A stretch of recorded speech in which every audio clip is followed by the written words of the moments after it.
So there's still 30% that survive, 50% that survive with our banana, how do you call this, banana plantation. So yeah, now this is one of our being planted here in his lot. This one. So yeah, welcome to my daily vlog. So it's just that I need to start all over again. So we're here at Sanobaning's lot here at Sitio Trigis, Purok-Size. So this one also, so it's number 2 of our plant being planted. That grows, you know, bamboo grows so fast. Where? So that one also, so it's been planted almost a year, or yeah, it's almost a year only, but we could see that it's growing so fast, maybe due to the soil here is always, there's always moist because there's many trees and grasses. So yeah, that may be the reason, in my own opinion. That's why their survival rate is 50%.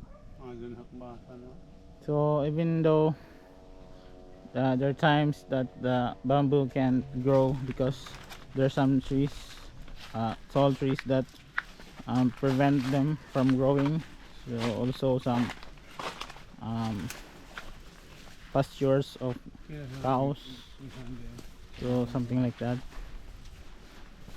Yeah, I started a year ago of planting banana trees. Bamboo grass or banana, bamboo trees, rather. So bamboo trees.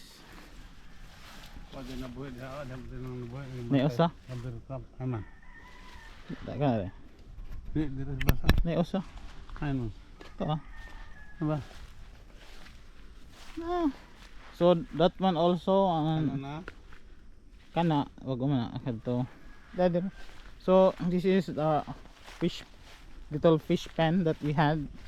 You know, we have videos in the last year that we harvested our tilapia farming, but for now we just didn't culture. Di pa oy. Mga tulo. So just planted in this part. No, it's a rice field, but due to many cover crops, so it prevented from growing, that we planted here. Maybe we planted here at Daghanan ba nila? 20 pieces, 300. 300 pieces, but it's only 4 pieces in this part that really survived. So yeah, it's part of planting trees Ang kawayan din. that they will, Dito na to. you know, they will not survive. So what can you say about bamboo tree farm of plantation? Successful because many bamboos alive, not all finished, not all dead. The survival rate is Kana na nagkubayan ng kahoy. Tanaw na diyan. Forest. ano, muralig ni dako ni diring ko asa o maora ni. Maara.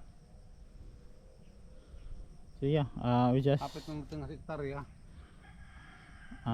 This one is 4,300 plus square meter. yeah, it's Almost 4,300. 1.5 hectare. And this will be donated to the Diocese of Talibon for the Roman Catholic Church, because there in the upper parts, my sister donated also more than 4,000 square meters to be erected as a Deliverance office deliverance church of the or exercise for exorcism, because the deliverance church here is there in Valencia. It's was really almost far that 100 away. kilometers away from here. Yeah, in the northern Almost part of 300 Bohol, kilometers.